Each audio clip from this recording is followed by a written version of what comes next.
June 7th, 1942, 02:14 a.m. A dark anchorage in the Central Pacific. The ship is supposed to be dead. Moonlight breaks through torn clouds and spills across a flight deck that no longer looks like a deck at all. Steel plates are peeled back like skin. Seawater sloshes where machinery should be humming. The smell is everywhere. Burned paint, oil, salt, and smoke that hasn't decided whether it belongs to fire or memory. You can almost hear the ocean testing the wounds. Below the waterline, the ship groans softly as if breathing hurts. Pumps thrum unevenly. Men move carefully, deliberately, stepping around debris that only hours ago was part of a fighting warship. The Pacific is calm tonight, but no one trusts it, not after what just happened. Commander James Holloway stands near the island structure, helmet under his arm, eyes fixed on the damage. His face is streaked with soot and exhaustion, but his posture is rigid, controlled. He has already heard the verdict. Impossible. The radio message arrived an hour ago, clipped and final. Naval engineers, reviewing reports from afar, estimated months of dry dock work. Structural damage too extensive, systems compromised, enemy threat too high to risk tow. Write her off, scuttle if necessary. Holloway read the words twice, then folded the paper and tucked it into his jacket as if the message might try to escape. Around him, sailors wait. They do not ask questions. They can read his face. They can see the ship. They know what impossible usually means. Earlier, when the attack ended, they believed the ship would sink before dawn. They had prepared for it, quietly, professionally. Lifebelts checked, documents secured. Fires fought not to save the ship, but to give men time to leave her. And yet, here she is, still afloat, still breathing. Lieutenant Frank Calder climbs out of a hatch nearby, grease up to his elbows, eyes bloodshot. "Bulkhead 3's holding," he says. "Barely." Holloway nods. He doesn't smile. Smiling feels premature, dangerous. "How long?" he asks. Calder hesitates. "Long enough to try something stupid." That word hangs in the air between them. Stupid is what keeps ships alive when reason gives up. Across the deck, a small group of sailors gathers around a flickering worklight. They're engineers, machinists, welders, men who understand steel the way others understand language. Someone has dragged up a piece of salvaged plating from a wrecked auxiliary. Another holds a chalk stub, sketching stress lines directly onto the deck. They are not waiting for orders. They are already deciding. The ocean laps quietly against the hull, indifferent. Enemy aircraft could return by morning. Enemy submarines might already be listening. Officially, the ship is finished. Somewhere, intelligence officers will soon mark her as sunk. Holloway walks toward the group. Boots scrape softly on scorched metal. "Sir," one of the sailors says, straightening instinctively. "At ease," Holloway replies. He looks down at the chalk marks, the measurements, the improvised plan taking shape in fragments. "What are you thinking?" The sailor swallows.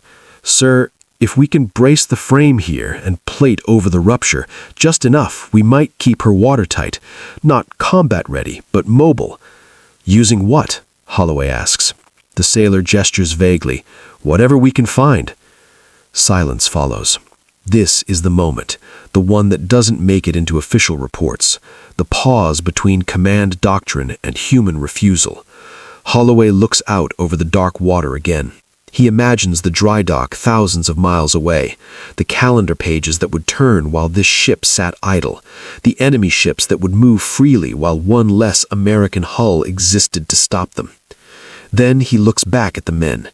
"How many of you?" he asks. The answer comes without hesitation. "As many as you'll let stay." He exhales slowly. The decision settles, not with drama, but with weight. "All right, skeleton crew, volunteers only, no heroics. We work until we can't." A beat, then movement. Men step forward quietly. No cheering, no speeches. Just hands going to tools, lights being repositioned, voices dropping into the tone of work that matters. Somewhere below decks, a welder strikes an arc. The bright flash cuts through the darkness like a challenge. Officially, this ship is beyond saving. Unofficially, she has just been given another chance. And before the night is over, a handful of exhausted sailors will decide that impossible is just another word for not yet tried. The volunteers do not announce themselves. They simply don't leave. When the order is quietly passed for non-essential personnel to prepare to transfer off the ship, men pause at ladders. They look back down passageways lit by emergency bulbs. They hesitate, just long enough to make a choice, and then they turn away from the exits. No one has to ask why. This ship carried them through storms, through drills, through the first brutal months of a war that had already proven it would not be short. Walking away now feels wrong in a way that has nothing to do with duty and everything to do with identity. Lieutenant Frank Calder gathers the skeleton crew near a torn section of the hangar deck. 27 men in all. Engineers, welders, electricians, machinists' mates, a few deckhands who simply refuse to be told they aren't useful. Calder's voice is hoarse but steady. "We don't have blueprints for this," he says. "We don't have a dock, we don't have proper materials, and we don't have permission from anyone who outranks common sense." A few tired smiles flicker and vanish. "What we do have," Calder continues, "is time, until we don't. Enemy air could be back by morning. Pumps could fail at any moment.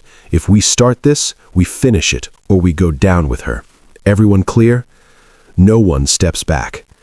Commander Holloway watches from a short distance away, arms folded, face unreadable. He has already sent the necessary signal, brief, vague, non-committal.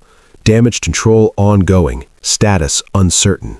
Not a lie, just incomplete. The work begins immediately. There is no ceremony, no countdown, just motion. Salvage teams break open storage lockers and raid nearby wrecks anchored in the lagoon. Steel plates are dragged aboard by hand, edges jagged, paint blistered from earlier fires. Nothing matches. Everything must be made to fit. Welders work in shifts measured by exhaustion rather than clocks. Sparks cascade onto scorched decks, lighting faces hollowed by fatigue. Masks go up, go down. Hands shake, then steady. The rhythm becomes hypnotic. Below decks, electricians trace severed lines through smoke-blackened conduits, reconnecting power where it shouldn't be possible. Someone labels circuits with chalk because proper tags ran out hours ago. Everywhere, the ship smells like effort. Calder crawls through a partially flooded compartment, water sloshing against his chest, flashlight clenched in his teeth. He reaches a warped bulkhead and presses his palm against it. It holds. Barely. "Brace here," he calls, and here. A carpenter, out of place in a warship, cuts timber scavenged from damaged decking, hammering supports into place with furious precision. The wood groans, but obeys. Up on the flight deck, sailors rig makeshift supports using chains and cables normally reserved for aircraft handling.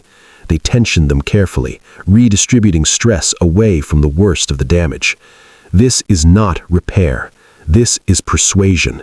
They are convincing the ship to keep going. Time stretches strangely. The night deepens. The stars move slowly overhead, indifferent to human determination. Somewhere out beyond the anchorage, the Pacific remains calm, as if observing. At one point, Holloway brings coffee down in a battered thermos. He doesn't make a speech. He just sets it down and pours. "Drink," he says, then back to it. A welder takes a swallow and laughs quietly. "Sir, if this works..." Holloway meets his eyes. "If it works, no one will believe it." The laughter fades, replaced with focus. By early morning, the worst of the hull breach has been plated over, not cleanly, not elegantly, but firmly. Welds snake across the steel like scars, uneven but strong. Pumps catch up with flooding. The list reduces by degrees so small they would be meaningless to anyone who hasn't spent the night fighting gravity itself. Calder climbs back onto the deck, face streaked with sweat and grime. He looks at the patched hull section, then at Holloway. "She's holding," he says. "I wouldn't take her into a fight, but she floats." Holloway closes his eyes briefly. That was the goal. Not victory, not perfection. Movement. Somewhere, an enemy intelligence officer will soon mark this ship as destroyed. Ink will dry, files will close. But here, under a rising sun, a skeleton crew stands among sparks and smoke, having quietly rewritten the ship's future. The impossible has not been conquered, but it has been delayed.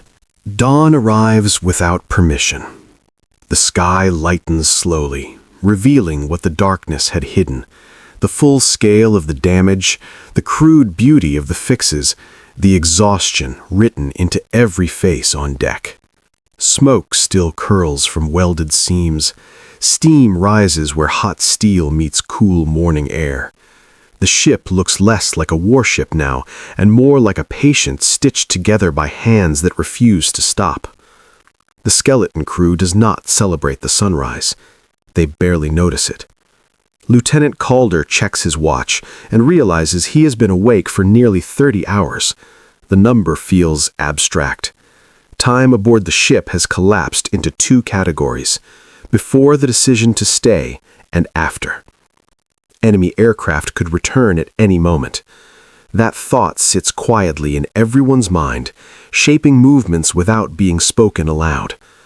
Welders work faster now, not sloppier, just sharper, as if the rising sun has started a clock they all feel ticking.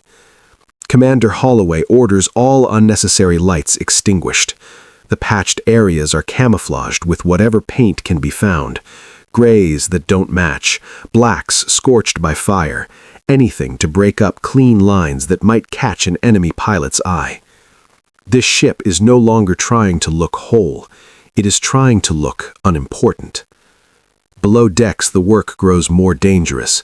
Temporary supports creak as the ship shifts gently in the water. Each movement sends a ripple of tension through the men bracing bulkheads and reinforcing frames. A machinist's mate named Robert Hayes tightens a bolt until his knuckles bleed, then tightens it more. He knows what failure looks like.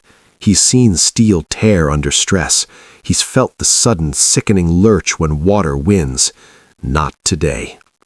Across the compartment, an electrician splices two incompatible cables together using stripped wire and borrowed insulation. It shouldn't work. It does. Calder watches it happen and shakes his head. "You ever done that before?"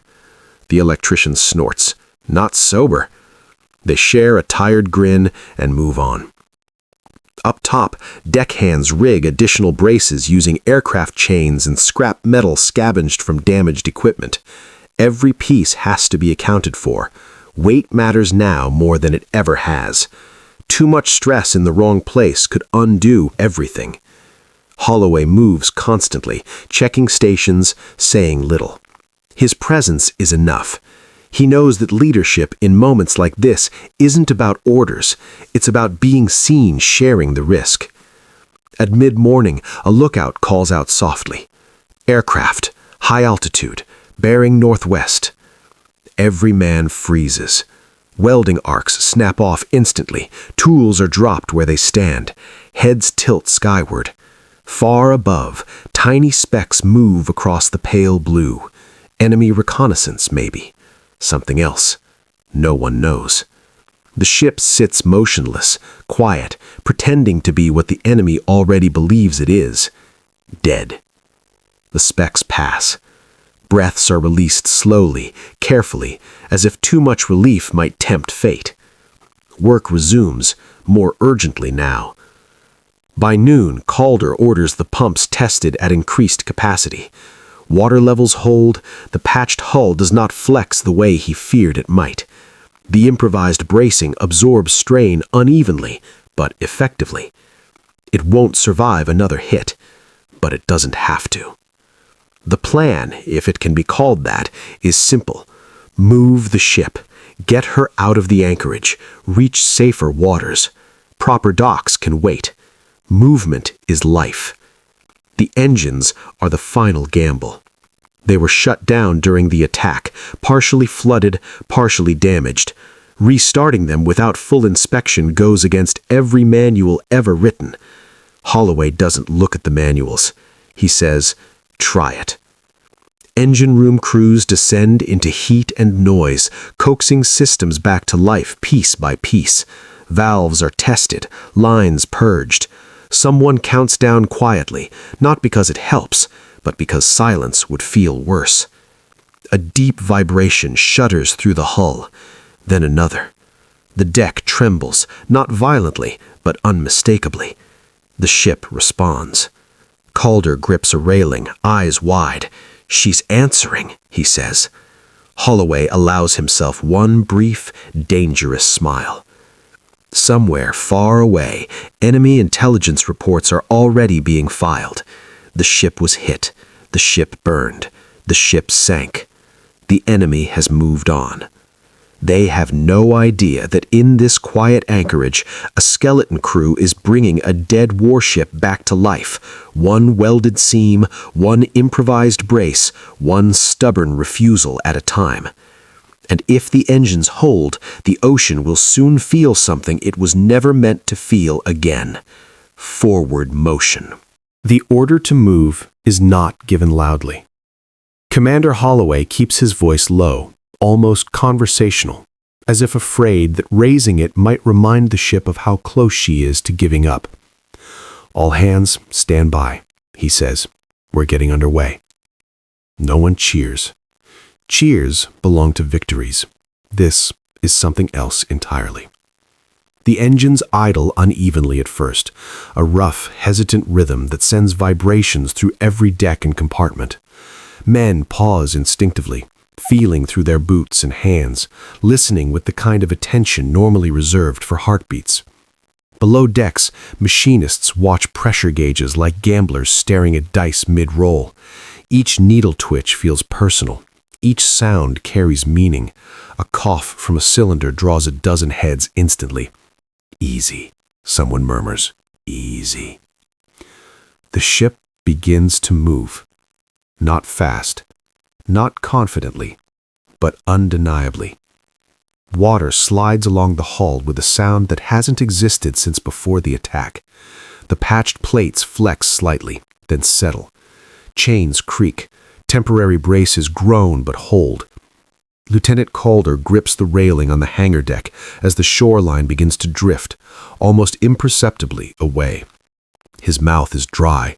His eyes never leave the waterline. "She's floating," he says quietly. "She was floating before. Now she's living." Lookouts scan the horizon constantly. Every shadow looks like an aircraft. Every glint of light could be a wingtip, a reflection, a mistake that will end everything. They move at the slowest possible speed that still counts as movement. The idea is not to escape quickly. The idea is to escape unnoticed. A dead ship doesn't draw attention. A limping one does. Sailors repaint scorched sections of the hull as they go, rolling mismatched gray over blackened steel, breaking up shapes that might catch an enemy eye from above. Someone jokes quietly that the ship now looks like it was assembled by 5 different navies. No one laughs, because it's true. As the ship eases out of the anchorage, Calder notices something strange. The men are quieter now, not from exhaustion, but from awe. They are riding something that was already declared gone, something that should exist only in reports and memories. They are inside a mistake. That thought settles heavily. Somewhere, an enemy intelligence officer has already written the line, "Sunk during action." The paperwork is clean, the conclusion final. There is comfort in certainty even for the enemy. Holloway understands the value of that mistake better than anyone. "Maintain silence," he orders softly. "We stay boring." They do. Hours pass. The Pacific stretches endlessly in every direction, deceptively calm. The ship's wake is faint, barely visible, as if the ocean itself is unsure whether this movement is real. Down below, the skeleton crew rotates through stations on instinct rather than schedule. Sleep comes in fragments, men collapsing against bulkheads for 10 minutes, then rising as if summoned by something internal. Calder allows himself one moment alone near the patched hull section. He runs a gloved hand over the uneven welds, feeling their heat, their strength, their flaws. This won't hold forever, he knows. But it doesn't need to. The goal isn't perfection. It's survival until someone who matters believes survival is possible. By late afternoon, they receive a coded signal. Short, sharp, questioning. Status. Holloway stares at the radio handset for a long moment. The correct answer would be complicated, conditional, filled with caveats and warnings in official language that would invite hesitation. He doesn't give the correct answer. Underway. Self-propelled. Damage control ongoing. There's a pause. Static. Then a reply, carefully neutral. Say again? Holloway repeats it. Silence stretches. Men glance at each other, waiting. Finally, acknowledged. Nothing more. That single word hits harder than any congratulations ever could. They have crossed the line, not geographically, but psychologically. The ship is no longer a write-off. She is a problem again. As dusk approaches, the ship continues on her quiet course, engines humming just steadily enough to believe in. The skeleton crew moves through their tasks with renewed focus, aware now that what they are doing matters beyond this deck. They have changed the narrative. The enemy still thinks this ship is dead, but somewhere in the chain of command, doubt has just been introduced. And doubt in war can be more dangerous than firepower. The ghost ship sails on, stitched together by exhaustion and stubbornness, carrying with her a secret that has not yet caught up with reality. By nightfall, the Pacific grows dark again, and the impossible continues to move forward. Night closes in again, thicker this time. The ship moves through darkness with no lights, no signals, no unnecessary sound. The skeleton crew has learned how to breathe quietly, how to exist without announcing themselves to the ocean or the sky above it. Every man knows that if they are found now, there will be no second miracle waiting. Lieutenant Calder stands near the patched section of the hull, counting seconds between vibrations. The rhythm has stabilized. Not perfect, not smooth, but steady enough to trust for another hour. Trust is rationed carefully. Below decks, men work by touch more than sight. Red filtered lamps cast faint glows across gauges and valves, turning the engine room into a maze of shadows and sweat. Every adjustment is deliberate, every sound catalogued. A rattling pipe draws attention instantly. Two sailors move toward it without speaking. One braces it with scrap metal, the other tightens a clamp improvised from aircraft parts. The rattle fades. They exchange a nod and move on. Commander Holloway remains on the bridge, binoculars rarely leaving his hands. He scans the horizon continuously, not looking for what is there, but for what shouldn't be. A glint where none belongs, a shadow moving against the wind. The enemy still believes this ship is gone. That belief is fragile, temporary, and precious. A message arrives just after midnight, short, coded, unexpected. Enemy reconnaissance reports still list the ship as destroyed. Holloway allows himself a single slow breath. That line of misinformation buys them everything. It buys time. It buys distance. It buys the chance to finish what was never supposed to begin. Calder hears the news quietly and closes his eyes for a moment, not in relief, but in concentration. If the enemy is not looking for them, then they must not give the enemy a reason to start. That means discipline sharper than fear. No unnecessary welding, no visible exhaust, no sudden course changes. They are not sneaking, they are pretending to not exist. The Pacific helps them, rolling gently, hiding sound and wake. The ship glides forward like something unsure it should be alive. At one point, an alarm flickers briefly. Pressure spike in a secondary system. It is cut instantly, addressed manually, logged only in someone's memory because writing it down would waste time. The men are past documentation now. They are operating in a space where only results matter. Near dawn, Calder climbs to the deck again. The patched hull section is holding, but barely. Hairline fractures spider along one weld line, not failing yet, but threatening. He signals for reinforcement. Steel is brought up, scrap from an old caulk bent and mismatched. It takes 4 men to hold it in place while a welder works in bursts, stopping every few seconds to let the metal cool.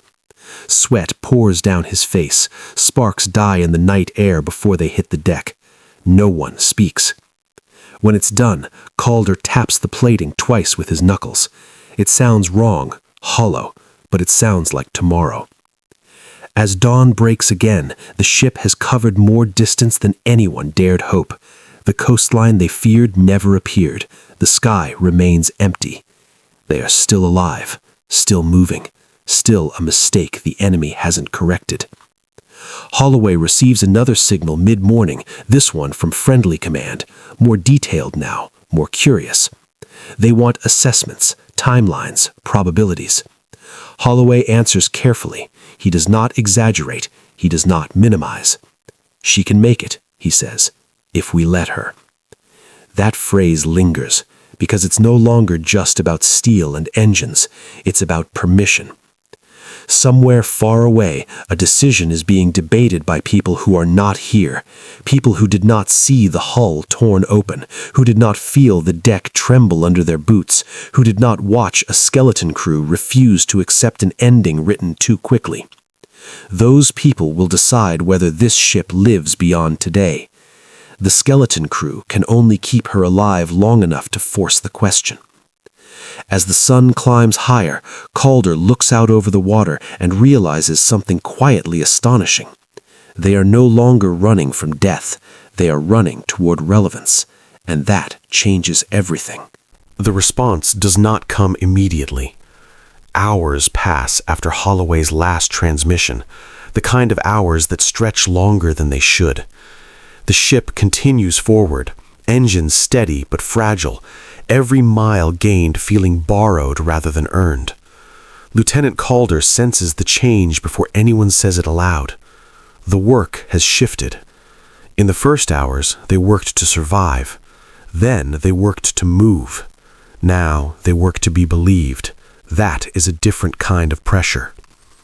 Down in the engine spaces, men check the same systems again and again, not because they expect failure, but because the cost of being wrong has increased. If command decides this ship is worth saving, she must be able to justify that faith. A message finally arrives just after midday. Longer this time, more careful, less dismissive.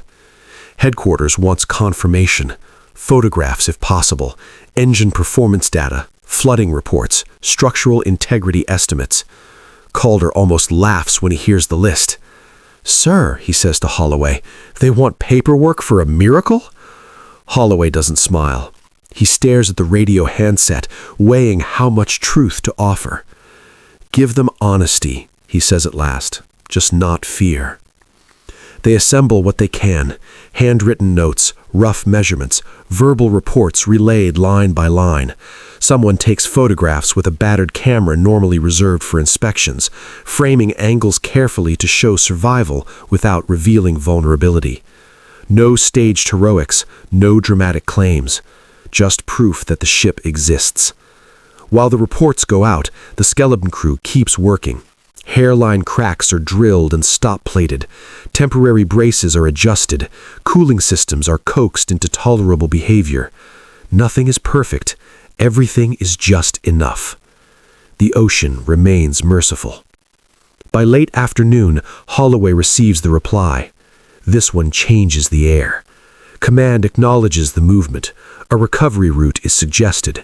Escort assets are discussed. Not promised, but considered. The ship is no longer a loss. It is an asset again. Calder hears the news and sits down heavily on a crate, chest rising and falling in uneven breaths. He hadn't realized how tightly he'd been holding himself together until that moment. "They believe us," he says. "They're starting to," Holloway replies. That distinction matters. Belief in war is gradual. Skepticism doesn't vanish, it erodes. The crew feels it too, not as celebration, but as sharpening purpose. The work becomes more methodical, more disciplined. They are no longer just defying impossibility, they are racing it. Enemy intelligence still lists the ship as sunk. That window will eventually close. The skeleton crew knows it. Every hour matters. At sunset, the ship alters course slightly, aligning with a safer approach corridor. The maneuver is gentle, calculated. Everyone watches the hull response closely. It holds. Barely, but enough. That night, Holloway gathers the crew briefly on the hangar deck. No speeches, just facts. We're being rerouted, he says. If we keep her together, help will meet us. If we don't, he doesn't finish. He doesn't need to. No one leaves. Somewhere between midnight and dawn, Calder catches himself staring at the ship's shadow sliding across the water. For the first time, it doesn't look like a ghost. It looks like a survivor. And that means the war has not finished with her yet. The escort does not appear suddenly. There is no dramatic silhouette cutting through the haze, no triumphant signal lamp flashing across the water. Instead, it begins as a rumor. A lookout reports a shape on the horizon that doesn't behave like weather. The bridge watches it grow slowly, cautiously, until binoculars confirm what no one wanted to hope for too early. Friendly hulls. Destroyers, lean, fast, unmistakably alive, slide into view, keeping distance at first, as if unsure whether what they're seeing is real. Signals pass back and forth in short, restrained bursts. Identification codes are exchanged, positions confirmed. The skeleton crew watches in silence. Some men lean against bulkheads, others sit where they stand. No one cheers, no one salutes. Relief arrives too quietly for that. Lieutenant Calder feels something loosen inside his chest that he didn't realize had been locked for days. He grips the rail and exhales slowly, carefully, as if breathing too deeply might undo the moment. "They found us," he says. Commander Holloway nods. "We never stopped moving." The destroyers fall into escort position, one on each quarter, their presence changing the sea around them. The ship is no longer pretending to be dead. Now she is something else, observed, acknowledged. The enemy's illusion collapses somewhere far away, in offices and map rooms and intelligence summaries that no longer match reality. Reports will be questioned, timelines adjusted, assumptions revised. The ship's resurrection ripples outward, unseen but real. With escort secured, the pace aboard changes again. Repairs continue, but the edge has softened. Men rotate properly now. Sleep becomes more than collapse. Meals are eaten sitting down. Calder supervises a final reinforcement of the patched hull, not because it is strictly necessary, but because he finally can. He allows himself precision instead of desperation. "This wouldn't pass inspection," one sailor mutters. Calder smiles faintly. "It passed the ocean. That is enough." As they near the recovery port, word spreads through command channels. The ship that wasn't supposed to exist has arrived under her own power. Salvage crews prepare, dry dock schedules are rewritten. Engineers who once declared the repair impossible now ask how it was done. No one aboard gives a simple answer, because there isn't one. It was done with scrap steel, with borrowed tools, with exhaustion, with stubborn refusal, and with a skeleton crew that did not ask for permission to keep trying. When the ship finally slows and lines are prepared, Holloway stands on the bridge and looks back along the deck one last time before others take over. He sees uneven welds, mismatched paint, cables routed where no manual would approve. He also sees a ship that sailed. Enemy intelligence will correct its records eventually. Histories will note the incident in a paragraph or two, framed politely, sanded smooth by hindsight. They will call it ingenuity, improvisation, wartime necessity. But the men who stayed know the truth. It was refusal. Refusal to accept a verdict delivered from a distance. Refusal to abandon something that still had life in it. Refusal to quit when quitting made the most sense. As the ship is secured and the engines finally shut down, the silence that follows feels different from every other silence they've known. This one is earned. The engines stop with a shudder that feels almost reluctant. After days of constant vibration, the sudden stillness is disorienting. Men pause instinctively, hands resting on railings and bulkheads, waiting for motion that does not come. The ship settles gently against her lines, water lapping softly against scarred steel. She is no longer moving. She has arrived. Lieutenant Calder stands on the deck and realizes, with quiet surprise, that his hands are no longer shaking. The work is finished. Not because everything is fixed, but because the ship no longer depends on desperation to stay alive. Around him, fresh crews begin to board, proper salvage teams, engineers with clean uniforms and clipboards, men who have slept recently. They move carefully, respectfully, eyes drawn again and again to the patched hull, the uneven welds, the improvised bracing that should not have worked, yet did. Commander Holloway remains where he is, watching the transition. He answers questions sparingly. He does not dramatize. He does not defend decisions that, on paper, were never authorized. He lets the ship speak for itself. An engineer runs a hand along one of the welded plates and frowns. "This shouldn't have held," he says quietly. Holloway meets his eyes. "It didn't know that." The comment passes without ceremony, but it carries weight. Later, as reports are compiled and timelines reconstructed, the story begins to harden into something acceptable. The language shifts. Impossible becomes unlikely. Unauthorized becomes field expedient. Skeleton crew becomes volunteer damage control team. The chaos is cleaned up by words, but the core remains. Enemy intelligence updates its files. The ship once listed as sunk is quietly reclassified. Analysts puzzle over the gap between expectation and outcome. Somewhere, a planner adjusts assumptions about American resilience, about how final a blow truly is. No one ever identifies the exact moment when the ship stopped being dead, because it wasn't a moment. It was a series of choices. A commander who didn't scuttle when told, an engineer who welded scrap because it was there, a crew that stayed because leaving felt worse. None of it dramatic in isolation. Together, it changed the war's math by a fraction, by one more hull, one more capability, one more uncertainty introduced into the enemy's calculations. That is how wars are really shaped. Not only by battles and grand decisions, but by small refusals stacked on top of one another until reality bends. Calder walks one last time along the deck before he is relieved. He pauses near the patched hull section, now tagged and photographed, destined to be cut out and replaced properly. Soon, this scar will be gone. He feels an unexpected pang at the thought, because for a brief time, this scar meant survival. It meant defiance. It meant that somewhere between doctrine and surrender, human will found space to operate. As he leaves the ship, Calder looks back once more. The vessel sits quietly now, looking almost ordinary under the sun.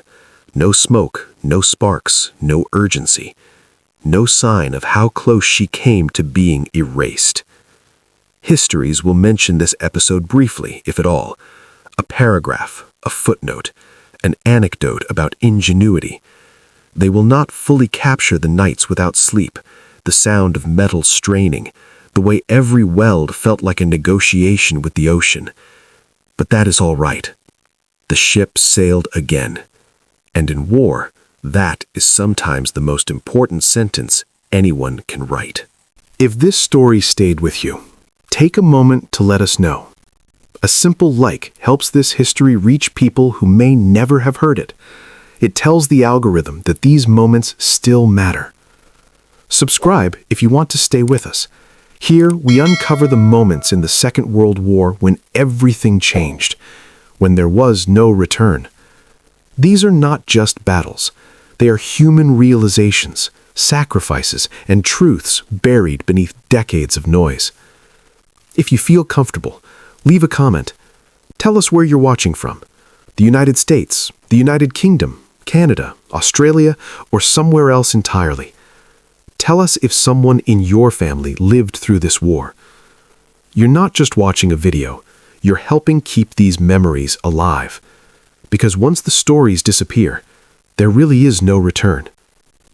Thank you for watching.